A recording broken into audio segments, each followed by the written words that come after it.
ខ្មែរនេះជួយបាំងជួយលាក់កងទ័ពអជាតិខ្មែររិនធានុភាពដ៏ខ្លាំងពុងកែនេះនៃដូនតាខ្មែរជួយថែអរាំងសា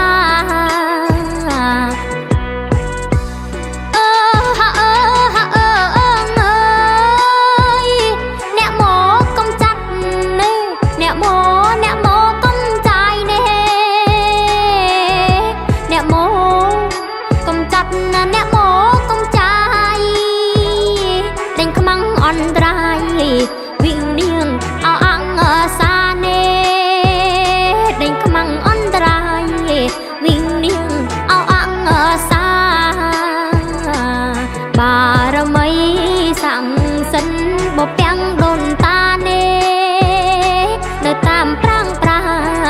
សូមជួយអោកូនចៅ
សិតណាឲ្យបានជោគជ័យ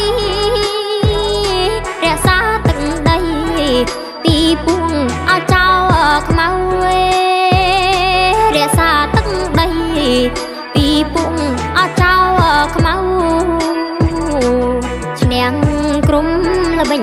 ស្នៀនមីយិនខោខៅនេះពេលនាងអង្គទៅផុតដីអោខែមរា